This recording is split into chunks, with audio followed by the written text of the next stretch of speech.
Le 6 janvier 1540, au palais de Greenwich, l'air n'était pas celui d'une célébration. Une tension âcre coupait l'atmosphère comme une lame rouillée, bien plus palpable que le froid mordant de l'aube. Au centre de cette scène glaciale, Anna de Clèves, 24 ans, attendait. Immobile, elle semblait sculptée dans l'ivoire, enveloppée dans des étoffes somptueuses et des bijoux chatoyants, sous la lumière vacillante des bougies. Son parfum, délicat et virginal, un mélange d'eau de rose et de lin fraîchement lavé, paraissait étrangement déplacé dans cette pièce lourdement chargée de secrets. Ses mains s'entrelaçaient, posées sur une robe brodée de perles de la mer du Nord. Sa respiration était le seul rythme régulier, un son infime dans l'attente d'un destin incertain. Mais au-delà des épaisses portes de chêne, la réalité était tout autre, bien plus sombre et viscérale. L'homme qui s'apprêtait à la réclamer n'était plus le prince athlétique et galant que les chroniques européennes avaient jadis célébré. Le roi Henri VIII, souverain absolu d'Angleterre, était désormais une masse imposante de chair, dépassant les 140 kg, un colosse s'effondrant sous le poids de sa propre décadence biologique. Ses serviteurs luttaient pour apprêter son corps pour la nuit de noces, tandis que l'ambiance se saturait d'une odeur insoutenable. Aucune quantité d'encens ou de résine précieuse ne pouvait en masquer la pestilence. C'était l'odeur de la mort en vie. Une ulcère chronique à sa jambe gauche suintait sans cesse, libérant un arôme rance et métallique qui annonçait sa présence bien avant que ses palourdes n'atteignent le seuil. Ce qui allait se produire dans cette alcôve deviendrait la calomnie la plus cruelle et persistante de l'histoire, pendant plus de 400 ans. Le récit officiel prétendrait qu'Anna de Clèves fut rejetée parce que son corps dégageait une odeur insupportable de poisson pourri. Le récit officiel prétendrait qu'Anna de Clèves fut rejetée parce que son corps dégageait une odeur insupportable de poisson pourri. Un mensonge fabriqué pour protéger l'ego d'un monarque qui refusait d'accepter sa propre chute. En cette nuit d'hiver, la vérité était qu'un seul corps sombrait dans la putréfaction, et ce n'était pas celui de la jeune reine. L'impuissance d'un souverain tout-puissant était sur le point d'être transformée en l'humiliation publique d'une femme innocente, marquant le début d'un scandale dont l'écho, blessé par l'orgueil, résonne encore dans les couloirs du temps. Pour comprendre la magnitude de la tragédie qui attendait Anna de Clèves, il faut remonter à l'automne de 1539. L'Europe n'était alors qu'un échiquier ensanglanté où la religion et le pouvoir se dévoraient avec une férocité inouïe. Le roi Henri VIII se trouvait à un carrefour mortel, excommunié par le pape de Rome et cerné par les menaces croissantes des grandes puissances catholiques de France et d'Espagne. Le souverain anglais se sentait dangereusement isolé sur son île. Sa cour était un nid de vipères où la survie dépendait de la capacité à engendrer des héritiers et à sceller des alliances internationales pour éviter une invasion imminente. Thomas Cromwell, l'astucieux secrétaire principal et architecte de la réforme anglaise, comprit que le futur de la dynastie Tudor ne tenait qu'à un fil.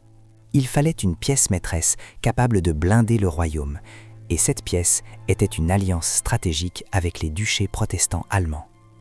Anna, la fille du duc de Clèves, apparut dans les rapports diplomatiques comme la candidate idéale pour occuper le vide sur le trône. Cependant, au palais de Whitehall, l'air était vicié par les fantômes de 3 femmes qui avaient précédemment occupé le lit royal et dont les ombres projetaient un avertissement sombre sur toute nouvelle aspirante. Catherine d'Aragon, la fière princesse espagnole, avait été humiliée et répudiée après des décennies de service pour n'avoir pu donner d'héritier mâle vivant. Anne Boleyn, la femme pour qui le roi avait enflammé sa relation avec l'Église de Rome, finit ses jours sous l'acier froid d'une épée, accusée de trahison et d'adultère inventé par la couronne elle-même.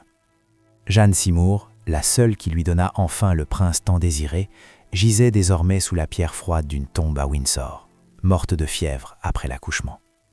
Henri cherchait une 4e épouse, mais sa quête n'était pas motivée par l'amour, plutôt par un mélange toxique de nécessité politique et d'une vanité qui refusait de vieillir. Malgré son corps décadent et ses blessures ouvertes, Henri restait un homme esclave d'une obsession esthétique pathologique. Il exigeait chez sa future épouse une perfection physique qu'il avait lui-même perdue depuis longtemps. Pour vérifier la beauté de la candidate allemande, il envoya Hans Holbein le Jeune, le peintre officiel de la cour et maître incontesté du détail de la Renaissance. Holbein se trouva en terre germanique face à une femme aux traits sereins, aux yeux clairs et au regard tranquille. Mais l'artiste savait que son pinceau portait le poids de la survie d'un empire. Le portrait qui en résulta fut un chef-d'œuvre de diplomatie visuelle. Il captura une peau de porcelaine, un nez droit et une petite bouche qui correspondaient avec précision au canon de beauté que le roi adorait. Quand Henri reçut la toile en Angleterre, il fut ensorcelé par l'image bidimensionnelle. Il ne vit pas une personne réelle, mais un mirage qui promettait de lui rendre la vigueur et le prestige de sa jeunesse perdue. Le roi ordonna des négociations immédiates, signant un contrat de mariage qui scellait le destin d'une femme qui n'avait jamais quitté ses frontières. Anna de Clèves devint ainsi une pionne mue par des mains invisibles, voyageant vers un pays étrange pour accomplir une fantaisie que son futur époux n'était plus capable de soutenir dans la réalité. Elle était l'espoir d'une alliance nécessaire, mais pour Henri, elle n'était qu'un trophée esthétique, destiné à valider sa virilité devant une cour qui commençait déjà à murmurer sur sa santé déclinante. Le piège était tendu, et le banquet de sang attendait patiemment sa prochaine victime. Le voyage d'Anna vers sa nouvelle vie en Angleterre ne fut pas la procession triomphale qu'elle avait imaginée dans les jardins de Düsseldorf, mais un calvaire de glace, de vent et de solitude accablante. Pendant des semaines, la jeune Allemande traversa les Pays-Bas sous un ciel de plomb, escortée par une suite qui parlait une langue qu'elle ne comprenait pas et qui la regardait avec un mélange de curiosité et de pitié. L'hiver de 1539 fut l'un des plus cruels dont on se souvenait. Les tempêtes dans la Manche retardèrent son arrivée, l'obligeant à rester bloqué dans la ville de Calais, tandis que les vagues frappaient les murs de pierre. Anna était une étrangère à tous égards, une femme dont la seule défense était un portrait peint à l'huile et l'espoir que son futur époux serait le chevalier que les chroniques promettaient. Pendant ce temps, en Angleterre, l'impatience d'Henri VIII se transformait en une excitation presque enfantine. Le roi, dont la vanité grandissait à mesure que son corps déclinait, s'était persuadé qu'Anna était l'incarnation de la beauté nordique. Il souhaitait une rencontre digne des anciens romans de chevalerie, un moment de magie qui effacerait les années de maladie et les ombres de ses mariages ratés. Le 1er janvier 1540, le monarque décida de rompre tout protocole et de chevaucher jusqu'à Rochester pour surprendre sa fiancée. Il ne le fit pas en tant que roi, mais déguisé en messager, suivant la tradition de l'amour courtois, où le véritable amant devait être reconnu par l'âme et non par les vêtements. Ce fut l'erreur de calcul la plus catastrophique de son règne. Quand Henri fit irruption dans les appartements d'Anna à Rochester, enveloppé dans une cape de voyage et cachant son visage fatigué, ce qui se produisit fut un choc violent entre la fantaisie et la réalité la plus crue. Anna était penchée à la fenêtre, observant le paysage anglais avec mélancolie, quand cet homme massif et à l'haleine lourde entra sans préavis. Elle ne vit pas un souverain légendaire, elle ne vit pas l'héritier des Tudors. Ce que ses yeux enregistrèrent fut un inconnu obèse à l'apparence négligée par le voyage et une odeur piquante qui trahissait ses maux internes. Confuse par son mauvais allemand et par le manque d'étiquette de ce soi-disant messager, Anna le traita avec l'indifférence glaciale qu'une dame de son rang réserve aux serviteurs impertinents. Elle ne le reconnut pas, et dans ce rejet involontaire, elle blessa à mort la seule chose qu'Henri valorisait plus que sa couronne, son orgueil d'homme. Le roi d'Angleterre, l'homme qui avait défié Rome et exécuté des ministres, se sentit humilié aux yeux de ses propres courtisans. La déception fut aussi immédiate que brutale. À cet instant, le portrait de Hans Holbein cessa d'être une promesse d'amour pour être considéré comme une escroquerie politique. Henri ne vit pas en Anna le visage serein qu'il avait admiré sur la toile, mais une femme qui ne savait pas jouer le jeu de la séduction courtoise et qui, pire encore, l'avait regardé avec mépris. La beauté est une construction du pouvoir. Et pour Henri, Anna cessa d'être belle à l'instant exact où elle ne s'agenouilla pas devant sa présence déguisée. Cette même nuit, Tandis qu'il rentrait vers Greenwich sur son embarcation royale, le silence du monarque était plus terrifiant que ses cris. Quand il parla enfin à Thomas Cromwell, sa voix n'était pas de tristesse, mais d'une rage contenue qui annonçait une tempête imminente. Henri confessa qu'il ne trouvait rien d'attirant chez cette femme, la décrivant avec une cruauté qui cherchait à restaurer son propre ego blessé. C'est alors que naquit l'infâme comparaison qui marquerait le destin de la reine, en affirmant qu'on lui avait envoyé une femme avec un visage de jument flamande. Le contrat matrimonial était déjà signé et les ambassadeurs attendaient, mais le cœur du roi avait déjà dicté une sentence de mort pour ce lien. Anna de Clèves, piégée dans une cour qu'elle ne comprenait pas et liée à un homme qui la haïssait déjà, venait d'entrer dans une cage dorée où l'air commençait à se raréfier. L'alliance politique tenait toujours, mais la tragédie personnelle commençait à peine à déployer ses ailes obscures. La cérémonie du 6 janvier 1540 au palais de Greenwich fut un spectacle d'hypocrisie royale sans précédent. Devant les ambassadeurs étrangers et la noblesse anglaise, le roi Henri VIII affichait ses plus beaux atours, souriant sous un masque de courtoisie, tandis qu'en lui fermentait un ressentiment venimeux. Anna de Clèves, radieuse dans sa robe brodée de fils d'or, accomplissait chaque étape du protocole avec une dignité qui transcendait sa maîtrise de la langue. Cependant, ce qui devait être l'aboutissement d'une alliance politique se transforma en le prélude d'un désastre intime. L'air de la chapelle royale était saturé d'encens, mais la fumée sacrée ne pouvait masquer la tension électrique émanant d'un monarque qui avait déjà décidé de la fin de son mariage avant même que le prêtre ne prononce la dernière bénédiction. À la nuit tombée, le protocole de la cour Tudor exigeait la vérification de la consommation de l'acte marital. Ce n'était pas une affaire privée, c'était une question d'État dont dépendait la stabilité du royaume. Henri entra dans la chambre nuptiale, accompagné du lord chambellan, Thomas Cromwell, et de plusieurs courtisans de haut rang. Anna l'attendait parmi les coussins de soie cramoisie, maintenant le silence que l'étiquette allemande lui dictait. Ce qui se produisit durant ces 2 heures dans l'alcôve de Greenwich se transformerait en l'un des secrets les plus déformés de la couronne britannique. Henri VIII, l'homme qui dans sa jeunesse fut comparé à un dieu solaire pour sa virilité et sa force, se heurta à la barrière infranchissable de sa propre décadence physique.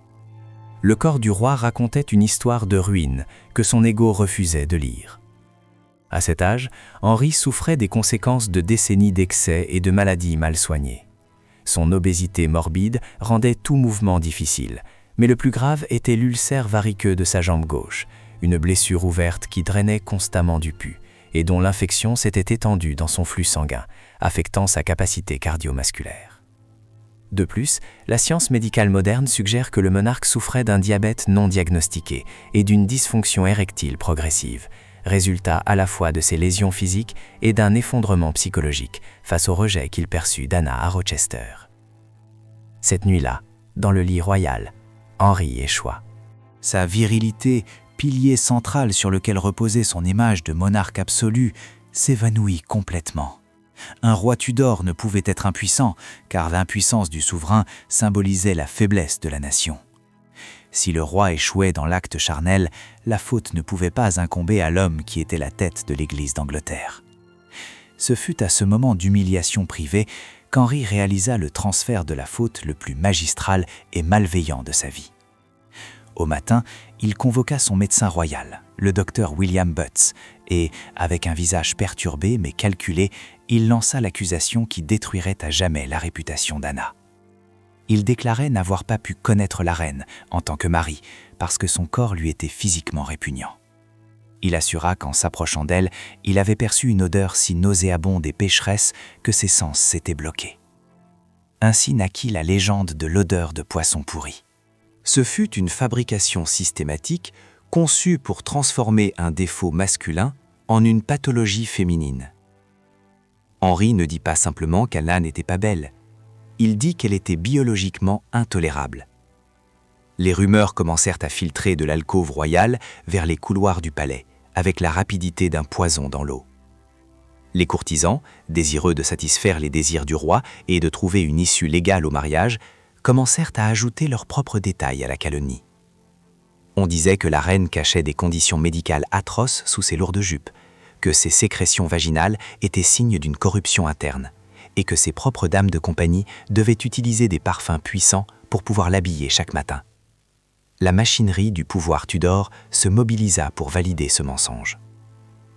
Les témoignages furent recueillis des mois plus tard, pendant le processus d'annulation, avec une précision chirurgicale, mais ignorant délibérément toute voix qui contredirait le récit officiel. Aucun des documents ne mentionnait l'ulcère fétide du roi ou son incapacité physique. Au contraire, tout le poids de la preuve retomba sur l'hygiène d'Anna. Pendant ce temps, dans la réalité du quotidien, la jeune reine maintenait des habitudes de propreté impeccables qui dépassaient même les standards anglais.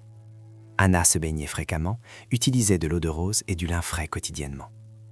Mais sa vérité n'avait pas sa place dans un tribunal qui ne cherchait que la liberté du monarque pour chercher une nouvelle épouse plus jeune et fertile. Le climax de cette tragédie ne fut pas le manque de relations sexuelles, mais la décapitation morale d'une femme innocente. Henri avait besoin qu'Anna soit une créature difforme et malodorante pour pouvoir se présenter devant le Parlement comme une victime d'un mariage trompeur. La calomnie de l'odeur fut l'arme parfaite, une accusation invisible qui ne pouvait être prouvée, mais qui était impossible à laver.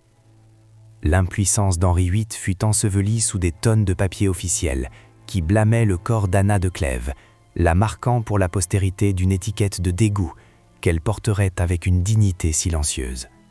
Ce fut le triomphe de l'ego masculin sur la réalité médicale et le début d'un exil interne pour une femme qui, bien qu'entourée de bijoux et de palais, venait d'être dépouillée de son humanité pour protéger l'image d'un roi qui se pourrissait de l'intérieur. À Greenwich, cette nuit de 1540, l'honneur d'une reine fut sacrifié pour qu'un homme puissant n'ait pas à admettre qu'il n'était plus qu'une ombre de son propre mythe. La chute d'un empire personnel commence toujours par la recherche frénétique d'un coupable. Pour le roi Henri VIII, l'échec de son 4e mariage n'était pas une question de malchance ou d'erreur diplomatique, mais une affronte directe à sa virilité et à sa souveraineté, exigeant un sacrifice immédiat. Le matin suivant l'humiliation de la chambre nuptiale, sa fureur, plus froide et calculée que jamais, s'abattit sur le seul homme capable de naviguer dans les eaux troubles de la loi royale. Thomas Cromwell, l'astucieux secrétaire principal qui avait bâti l'architecture du pouvoir moderne en Angleterre sur les ruines de l'ancienne foi, se retrouva soudain à marcher sur le fil de sa propre ambition. Son erreur fatale n'était pas seulement d'avoir fourni au monarque une épouse qui n'éveillait pas ses sens, mais d'avoir exposé accidentellement la vulnérabilité biologique du lion d'Angleterre aux yeux de toute la cour. Henri, l'âme meurtrie et l'ego brisé, ne pouvait concevoir que son corps ait failli. La faute devait être celle de Cromwell et, par extension, celle d'Anna. Le roi, avec une cruauté grandissante, exigea une annulation. Il ordonna à Cromwell de trouver un prétexte légal, n'importe lequel, pour se débarrasser d'Anna et effacer la preuve vivante de son échec. La cour, comme un serpent affamé, sentit la faiblesse et se serra autour de Cromwell, ses ennemis flairant la faim. Les factions conservatrices, qui avaient toujours détesté la réforme et son architecte, virent là leur chance. Cromwell était accusé d'avoir trompé le roi avec un portrait flatteur, d'avoir exposé sa majesté à un dégoût si profond que même la religion ne pouvait le surpasser. Le 10 juin 1540, tandis que le soleil d'été réchauffait les tours de Londres, le destin de Cromwell se scella avec une violence inattendue. Il fut arrêté en pleine session du Conseil royal, dépouillé de ses titres et accusé de trahison et d'hérésie. L'homme qui avait envoyé tant de personnes à l'échafaud parcourait maintenant le chemin inverse, transformé en un prisonnier de plus dans la tour de Londres, attendant une hache déjà affûtée par le ressentiment du roi. Avec sa chute, Henri non seulement éliminait un ministre qui en savait trop sur son impuissance, mais il dégageait aussi le chemin pour se défaire d'Anna de Clèves. Pendant ce temps, la jeune reine se trouvait piégée dans une prison de soie et de protocole, isolée dans un palais où chaque mur semblait avoir des oreilles. La nouvelle de la chute de son unique allié en Angleterre lui parvint comme un sombre présage. Anna comprit rapidement qu'à la cour Tudor, la vérité était un luxe qui coûtait la vie. On lui présenta alors un ultimatum conçu pour briser toute trace de résistance. Les émissaires du roi lui offrirent un choix cynique et brutal. Elle pouvait accepter volontairement l'annulation du mariage, sous l'humiliante prémisse que l'union n'avait jamais été consommée en raison de sa prétendue répugnance physique, ou elle pouvait résister et affronter un procès pour trahison qui se terminerait inévitablement au gibet. Anna n'avait pas besoin qu'on lui rappelle le destin des femmes qui défiaient la volonté d'Henri VIII. L'ombre d'Anne Boleyn, dont la tête avait roulé 4 ans auparavant sous des accusations inventées, flottait sur chaque recoin de ses appartements. Avec une intelligence pragmatique et une sérénité qui laissait ses propres accusateurs stupéfaits, Anna choisit la survie plutôt que l'orgueil. Elle signa les documents qui validaient le mensonge de son époux, acceptant le stigmate d'être la femme qui n'éveillait pas les affections du roi, en échange de la vie sauve. Le 9 juillet 1540, le Parlement déclara le mariage nul, à peine 6 mois après cette nuit glaciale de noces à Greenwich. L'accord fut aussi généreux que stratégique. En échange de son silence et de sa coopération, Anna reçut une pension annuelle astronomique, l'usage à vie des palais de Hever et Richmond et l'insolite titre honorifique de « sœur bien-aimée du roi ». Anna de Clèves venait de réaliser la manœuvre politique la plus brillante de son existence. Elle avait gagné le droit de vivre et d'être riche, mais le prix fut de permettre à la machinerie de propagande royale d'écrire son nom à côté d'une calomnie qui durerait des siècles. Elle acheta sa liberté en vendant sa réputation, tandis qu'Henri se jetait dans les bras d'une nouvelle amante, croyant que son honneur avait été restauré par le sang d'un serviteur loyal et l'humiliation d'une reine. Anna de Clèves survécut à la fureur des Tudors depuis la sécurité prudente de ses palais, observant en silence comment l'homme qui l'avait humilié se consumait dans sa propre paranoïa et décadence. Elle survécut à l'exécution de sa successeur, la jeune Catherine Howard, et vit mourir Henri VIII en 1547, transformé en une ruine humaine qui pouvait à peine bouger.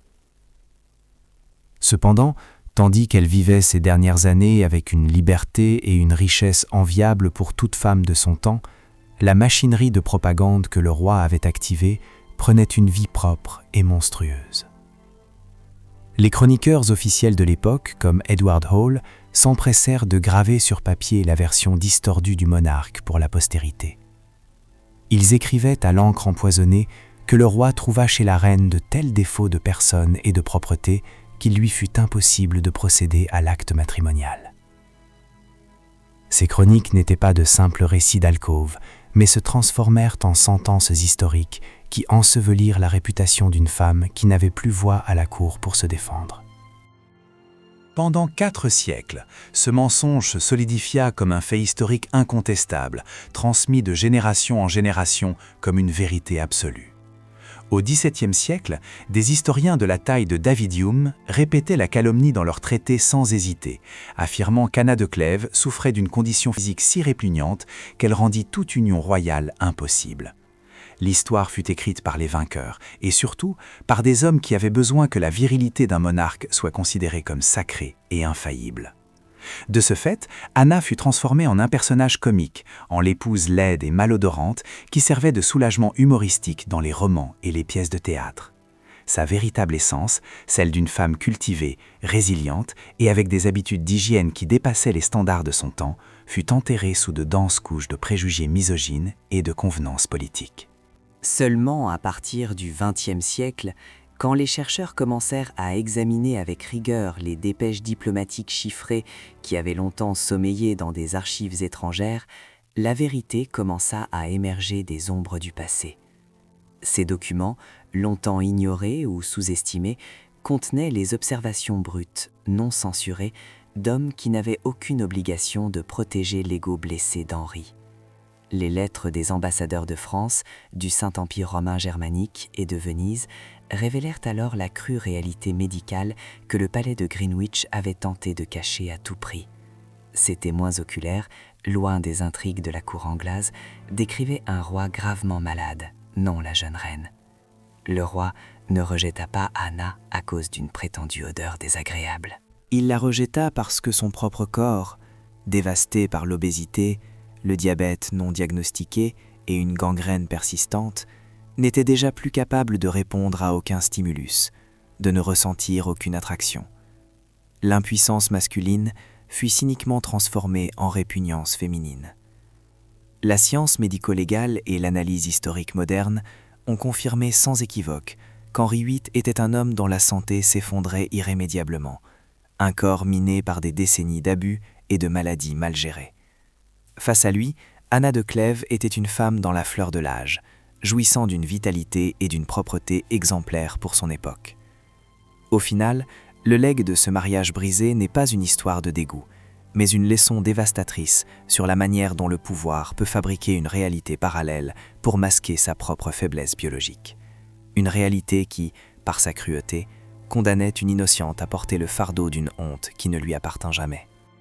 Anna de Clèves, la femme dont l'honneur fut sacrifié sur l'autel de la vanité royale, ne sentait jamais le poisson pourri.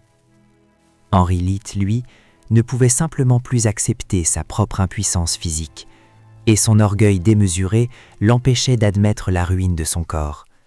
La calomnie fut son bouclier, une arme invisible mais redoutable. Aujourd'hui, dans la majestueuse abbaye de Westminster, repose une femme sous une simple pierre tombale. L'inscription la nomme pudiquement la sœur bien-aimée du roi. C'est un dernier acte d'une dignité forcée, une ironie silencieuse face à la violence de l'histoire officielle.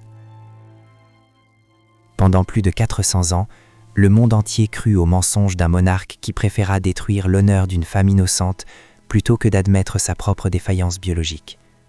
Anna de Clèves fut victime d'une propagande impitoyable, un exemple éclatant de la manière dont les récits peuvent être tordus pour servir les puissants. Cette histoire est un rappel poignant de la facilité avec laquelle le pouvoir absolu projette ses propres échecs et ses faiblesses sur la dignité des plus vulnérables. Elle nous enseigne l'importance de questionner les vérités établies, de chercher les voix étouffées et de déterrer la vérité sous les couches de la calomnie historique.